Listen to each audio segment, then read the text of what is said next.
जय श्री कृष्णा। राधे राधे जी। नमस्कार दोस्तों, आप सबका आपके अपने सुनीता भक्ति चैनल में स्वागत है। भगवान श्री हरि व माता लक्ष्मी की कृपा सदैव आप और आपके समस्त परिवार पर बनी रहे। दोस्तों, आज है 28 नवंबर 2025 और दिन है शुक्रवार का। तो आइए आज इस वीडियो में आप सुनने वाले हैं मार्गशीर्ष मास के शुक्ल पक्ष की मोक्षदा एकादशी की पावन व्रत कथा। तो आइए प्रारंभ करते हैं।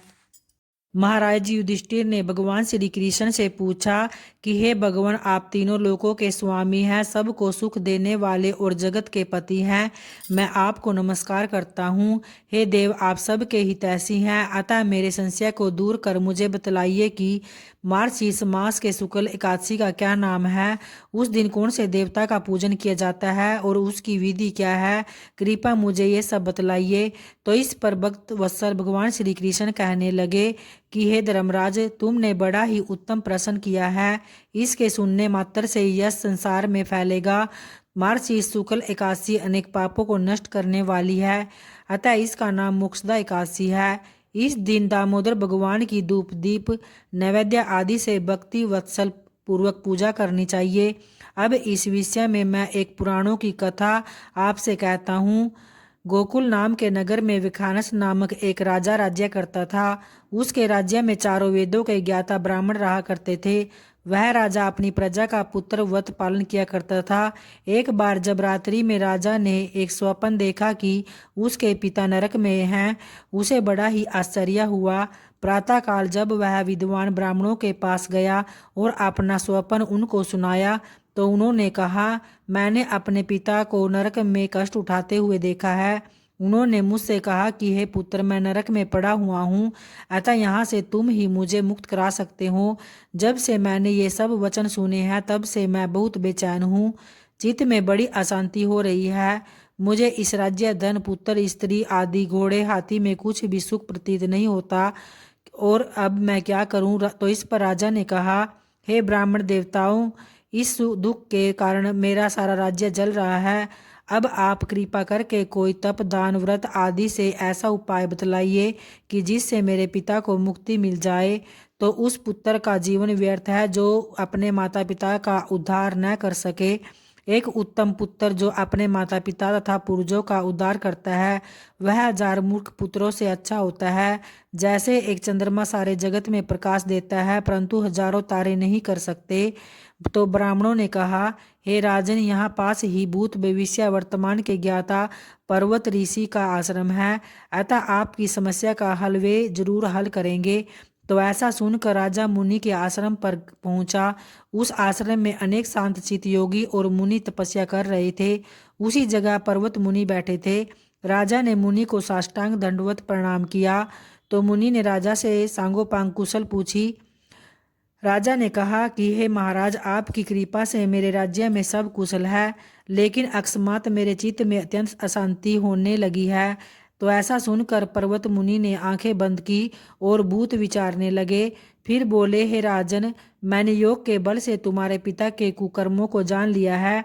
उन्होंने पूर्व जन्म में कामातुर होकर एक पत्नी को रति की, किंतु सोत के कहने पर दूसरे पत्नी को ऋतु दान मांगने पर भी नहीं दिया। उसी पाप करण के कारण तुम्हारे पिता को नरक में जाना पड़ा है।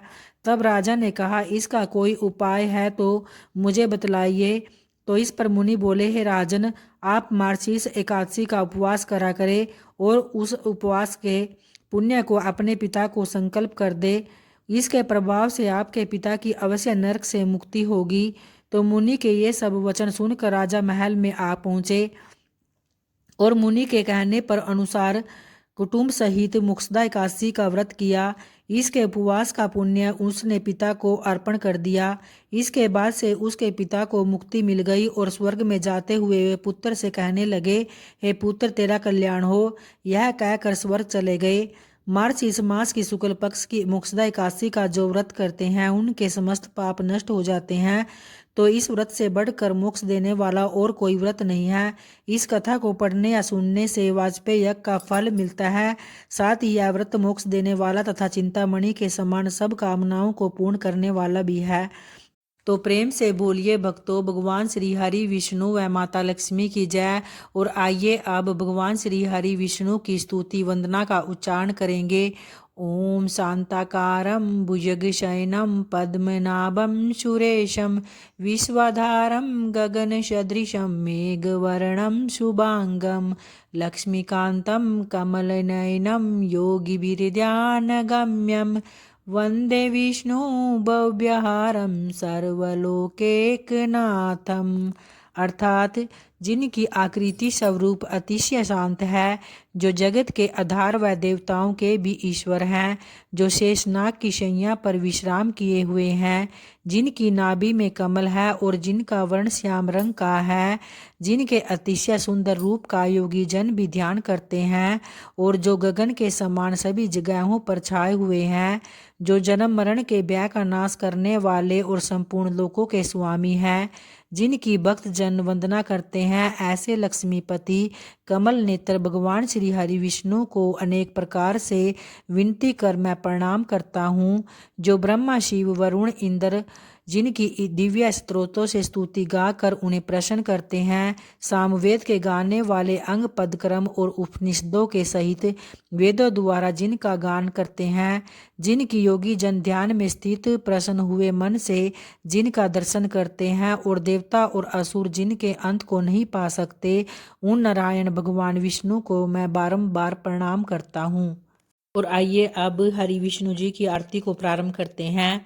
ओम जय जगदीश हरे प्रभु जय जगदीश हरे, भक्त जनों के संकट क्षण में दूर करे। ओम जय जगदीश हरे, जो ध्यावे फल पावे, दुख विन से मन का, सुख संपत्ति घर आवे, कष्ट मिटे तन का। ओम जय जगदीश हरे, मात पिता तुम मेरे, शरण गहूँ मैं किसकी, तुम बिन और न दूजा, आश करूं जिसकी। ओम जय जगदीश हरे, तुम पूर्ण परमात्मा, तुम अंतर्यामी, पार ब्रह्म परमेश्वर, तुम सबके स्वामी। ओम जय जगदीश हरे, तुम करुणा के सागर, तुम पालन करता, मैं मूर्ख खल कामी, कृपा करो भरता। ओम जय जगदीश हरे, तुम हो एक अगोचर, सबके प्राणपति, किस विधि मिलूं दया मैं तुमको मैं कुमति। ओम जय जगदीश हरे, विषय विकार मिटाओ, पाप हरो देवा, श्रद्धा भक्ति बढ़ाओ, संतन की सेवा। ओम जय जगदीश हरे, हरिओम जय जगदीश हरे, हरिओम जय जगदीश हरे। जय श्री कृष्ण। तो उम्मीद करती हूँ दोस्तों आपको वीडियो की कथा ज़रूर पसंद आई होगी। अगर आई है तो वीडियो को लाइक और चैनल को सब्सक्राइब करना ना भूलें, ताकि इस तरह की वीडियो मैं आगे भी आप लोगों के लिए समय से लेकर आती रहूँ। धन्यवाद दोस्तों।